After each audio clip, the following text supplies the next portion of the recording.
In the 16th century, Tudor explorers traveled the world on ships like this, on reckless and speculative trips into the unknown.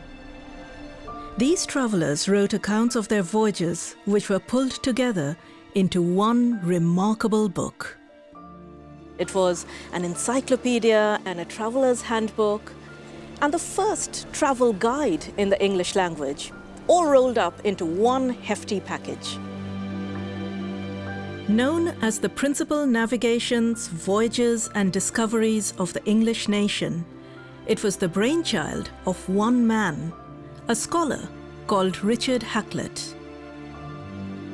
And it was a book that changed the way England saw the rest of the world.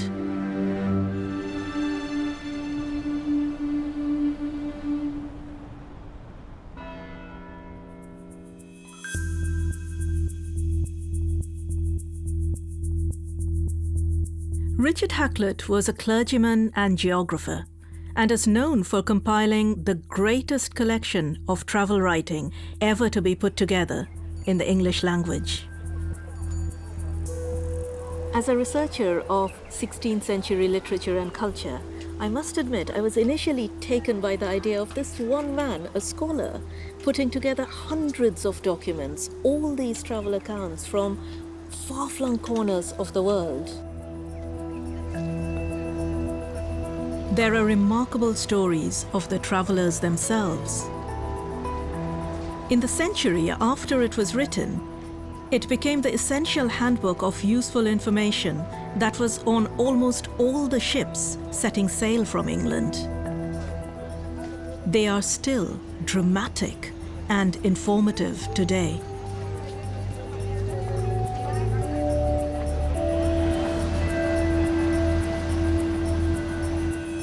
In 1570, Hakluyt enrolled to study divinity here, at Christ Church College in Oxford. It's here that Hakluyt developed what would become a lifelong passion for geography, discovering accounts of travel and exploration and voraciously reading them all, including some that were little more than fanciful fiction disguised as facts. This is the most popular travel book of the times. It's supposed to be the personal account of the travels of the knight, Sir John Mandeville. It's full of marvels and wonders and all kinds of stories. But even better, it had pictures. Pictures that allowed his readers to see those same wonders and curiosities for themselves.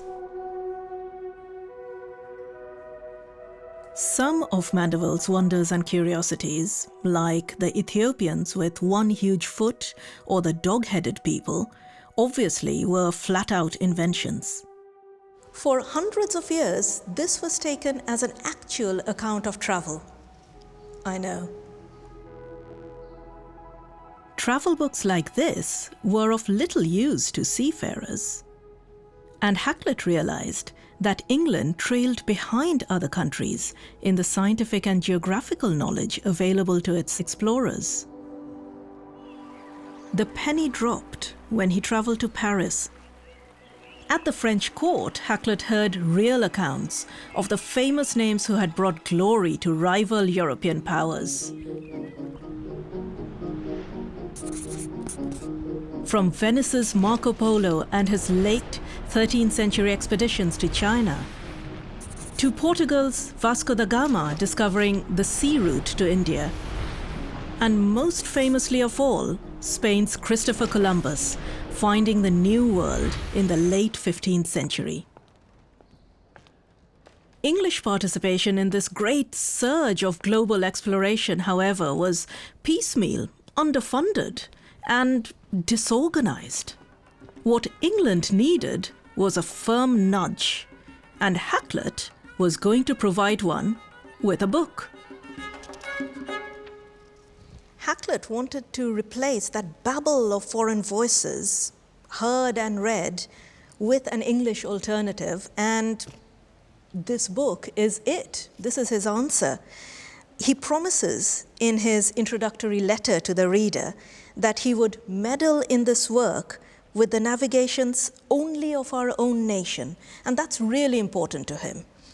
But what's more important is his emphasis on preserving the voices of individual travelers. Hakluyt himself only left England once, but he was determined to track down first-hand accounts of other travelers.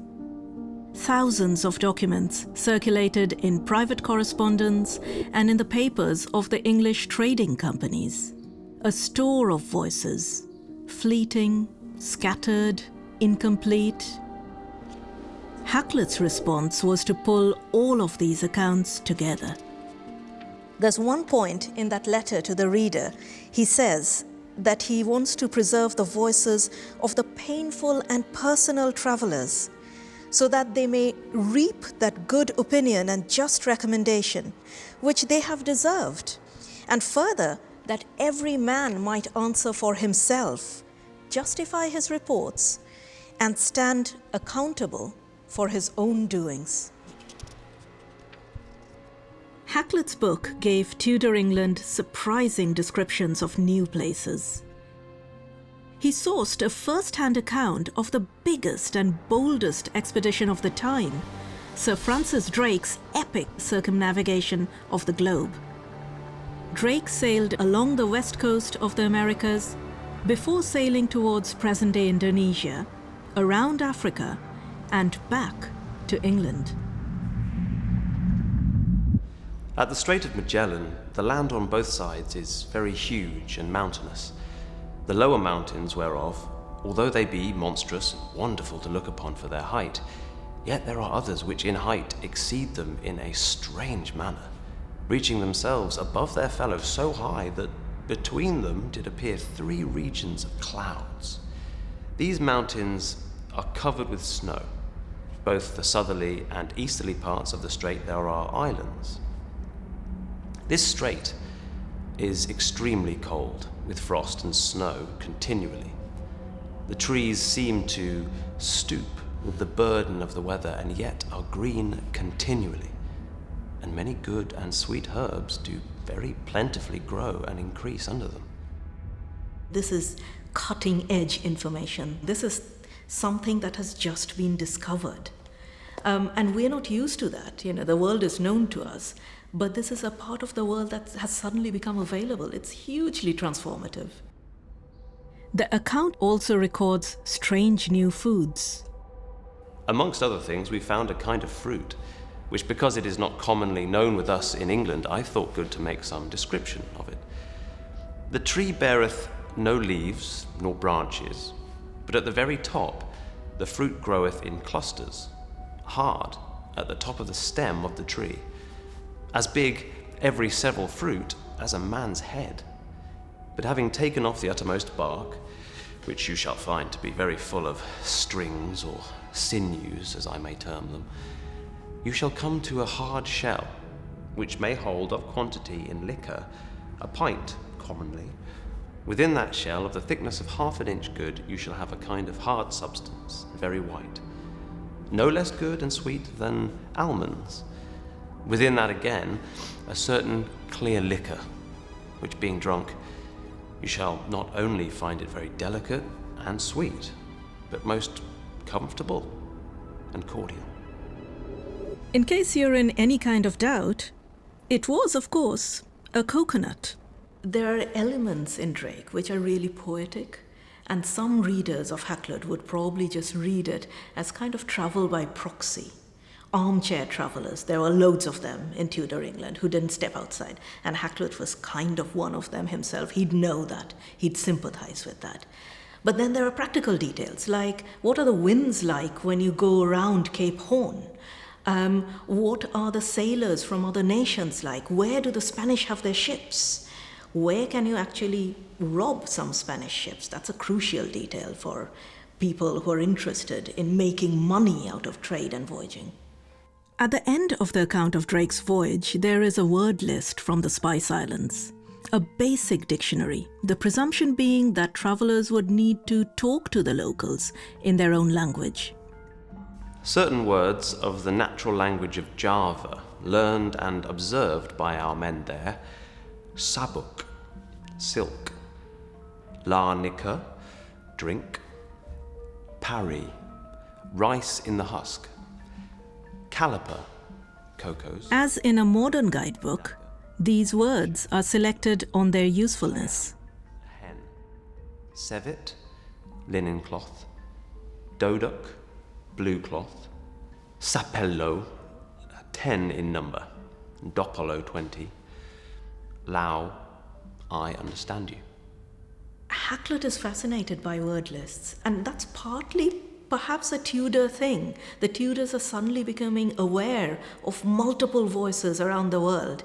English is really not used at all outside England. So these word lists are a reminder that things were not always as it is now, that power hierarchies and power differentials were quite different in those days. England was a little country which was trying to make its mark on the world. But not all journeys were as exciting or as profitable as Drake's. And like all travel guides, Hakluyt includes the bad bits too. Stephen Parmenius travelled to the northeast coast of the Americas on a famous voyage in 1583. Parmenius was a young scholar, and when he set out with this dream that he was going to write this great epic about this wonderful adventure. But his experience is really, well, frankly, quite dull. The trees, for the most part, are pines. All the grass here is long and tall, and little differeth from ours. Nothing really happens, and he's quite grumpy about it. He doesn't even get to see the penguins, and that really gets to him. At the island which your men call Penguin, because of the multitude of birds of the same name, we neither saw any birds nor drew near to the land, the winds serving for our course directed to another place.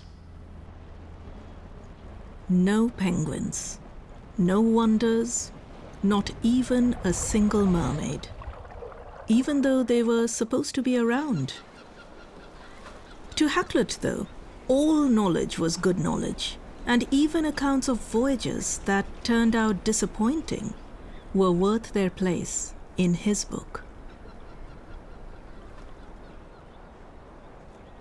This was a travel guide at a time when hundreds of ships were setting sail from England, all desperately trying to get a foothold on that elusive global trade.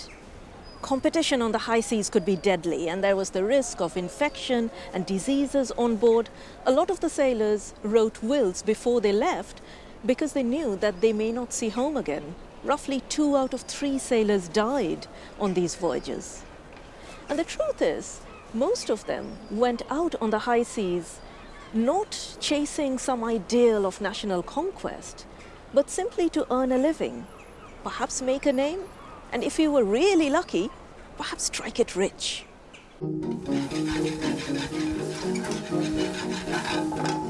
Those riches could come in the form of gold or jewels or spices.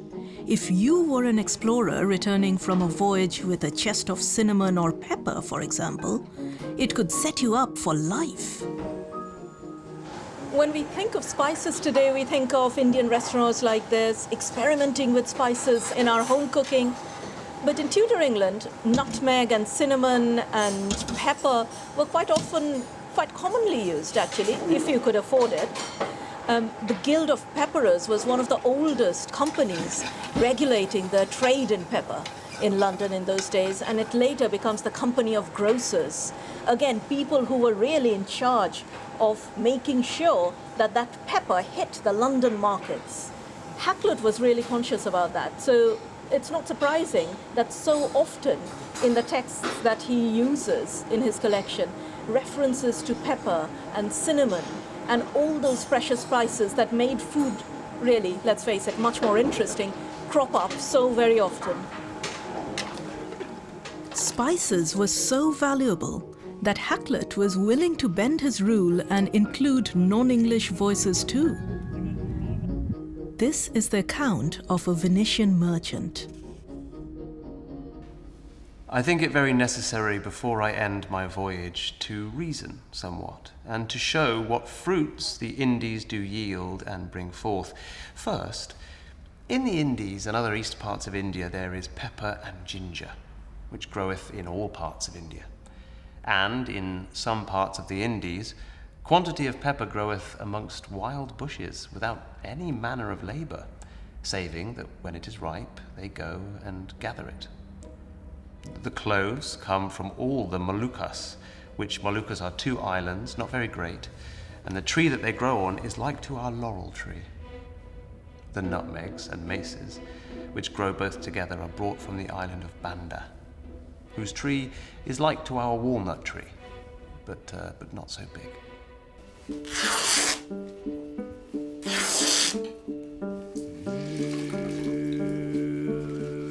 One of the other most sought-after commodities of the Tudor era was colour, strong colours like indigo. A lot of Hakluyt's advice is to do with industrial information gathering, sometimes downright spying, urging travellers to bring back not just the coloured cloths, but the actual secrets to making strong colours here in England. I've come to this workshop to try to understand why Hakluyt was so obsessed with this. So this is the indigo vat. Oh, it's green. It's green and that will turn blue as the oxygen gets to the cloth. So is it quite a complicated process, this kind of traditional dyeing? It's quite a process to set the stock solution up from the beginning. Indigo doesn't naturally dissolve in water, so you have to get the oxygen out of the water. Today we use spectrolite, which is this kind of quite uninteresting powder to take the oxygen out of the water. But in previous years, you used to use urine. That's why it's got that kind of quite strong smell. Yeah. Hakluyt includes a brief remembrance of things to be endeavoured at Constantinople and in other places in Turkey touching our clothing and our dyeing, the colour blue to be brought into this realm by seed or root, and the art of compounding of the same, and also all other herbs used in dyeing in like manner to be brought in, and all trees whose leaves, seeds or barks or wood do serve to that use to be brought into this realm by seed or root. Also, to learn to know all earths and minerals foreign used in dyeing, for possible the like may here be found upon sight. How many of these dyes would you find naturally in England, though? Probably just the weld here, the yellow. Right. So this And is... woad as well, I suppose. Woad is the same chemical as indigo, but because indigo grows, in a much hotter climate, it grows, it's more healthy, it's got lots of dye in its leaves, whereas woad's a bit kind of wishy-washy. The cochineal is really bright, isn't it? It's so, you couldn't miss it. It's the same as today, isn't Kind it? of like a notice me shade. You can see why that would be expensive. I've often wondered, when you look at those lists in Hakluyt where he keeps going on about how people must remember to find out more about indigo and bring back sample plants if you can, sneak them away. And you mustn't forget to get all the secrets that you can possibly get from local craftsmen. Why he was so obsessed about colours and dyeing. But it is really striking, actually, when you see the local colours and then contrast them with the vibrant colours of the indigo and the cochineal, why they would have been so attractive to people. Tudor people liked, especially people with money, liked to dress well. And they dressed in really bright colours, especially the men. So bright colours, imported bright colours, colours that people hadn't seen before, would have been really, really good investment for merchants. And if you could dye wool, homegrown English wool in those bright colours, even better. The principal navigations wasn't just about trade. It also contained descriptions of different cultures and practices encountered in far-flung empires. Ralph Fitch was one of the very first Englishmen to travel to India. In the year of our Lord, 1583, I, Ralph Fitch of London, merchant, being desirous to see the countries of the East India, did ship myself in a ship of London called the Tiger, wherein we went for Tripolis in Syria, and from thence we took the way for Aleppo, which we went in 7 days with the caravan. Fitch would write a detailed report of what he saw when he reached India. They worship a cow. They will kill nothing, not so much as a louse, for they hold it a sin to kill anything. They eat no flesh, but live by roots and rice and milk. And when the husband dieth, his wife is burned with him if she be alive. If she will not, her head is shaven, and then is never any account made of her after. In Cambaya they will kill nothing, nor have anything killed. In the town they have hospitals to keep lame dogs and cats, and for birds. They will give meat to the ants. There was awe and wonder and even respect here. But there is a darker side to Hakluyt's book, one that lays the foundations for English colonization in the years to come, and even lists what to take. Hakluyt includes instructions to prospective colonists that all humanity and courtesy to the inland people be used.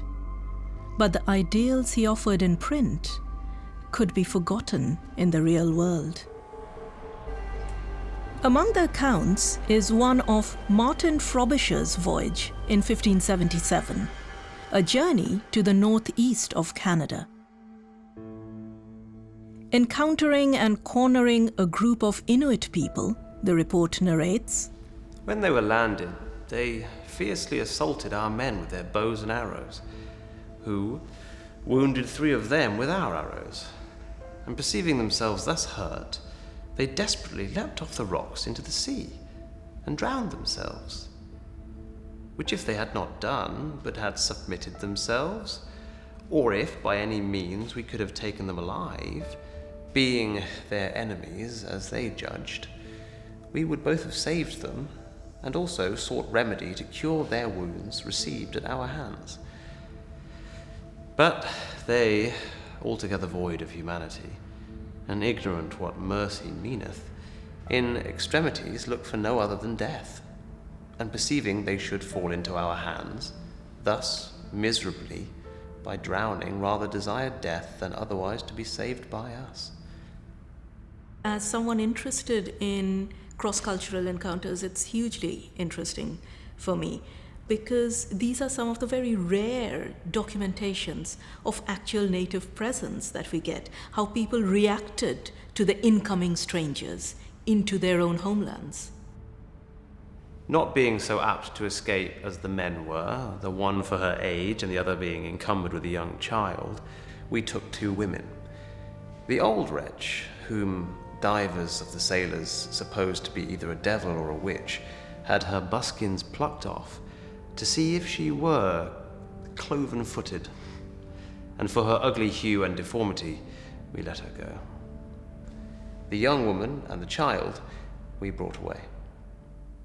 As a woman particularly, you kind of get a perspective onto the lives of these women, and there's that moment which almost goes unsaid. It's one of those deep silences where the account says, well, we brought her on board, and you can't help thinking that this is a ship full of men who haven't seen any women for quite a long time during this very, very long voyage.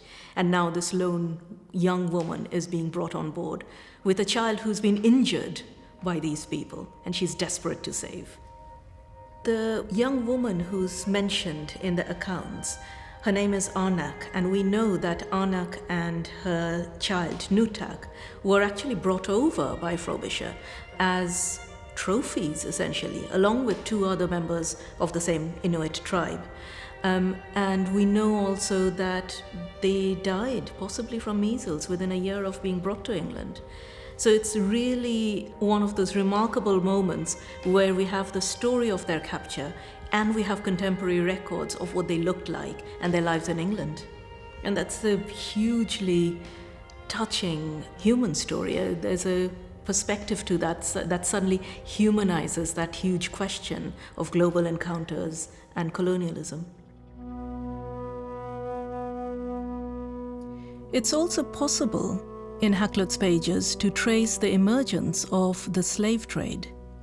There, in an account of a trader called John Hawkins, are the details of how he made a handsome profit on a cargo of 500 Africans taken prisoner on the Guinea coast and sold in the West Indies.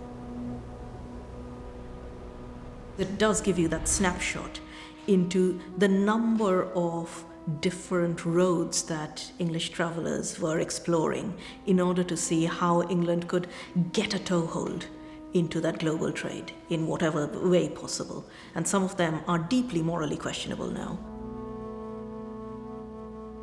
Certainly a lot of traders, merchants who would go out into the world later would be reading the accounts of those merchants and those travelers like Hawkins, who had gained a great profit from slave trade before them, and many of them would want to emulate that. We know that happened. In the centuries after it was written, the principal navigations became a regular issue on the ships sailing from England to set up trading posts and establish colonies abroad.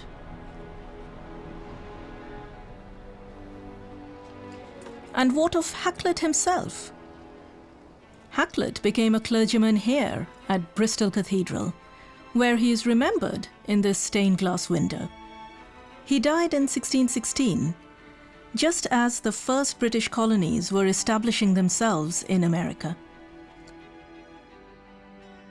There is also a plaque to his memory, although it isn't exactly center stage. There he is. To the glory of God and the pious memory of Richard Hakluyt, it says. And then it gives a whole list of his credentials: Queen's Scholar of Westminster School, student of Christ Church, Oxford, Archdeacon of Westminster, and prebend of this cathedral church. It's nice that those are listed in his memorial, even though it's hidden behind a curtain. And then, of course, there's a reference to empire, descrying new lands and finding larger room for their race. That's, of course, what Hakluyt is associated with. And that's part of the darker history of the principal navigations. Its links with colonization, the dream of an English empire, or rather, the later British Empire. New editions of Hakluyt's book have been printed in every century since. It's a remarkable precursor to the guidebooks we know today. The principal navigations helped to create this powerful idea of England as a nation, as this global superpower. But it's also a really important reminder of the sheer diversity of people who were caught up in the process, some willingly, but some also unwillingly. It's those voices that make this book worth remembering even today.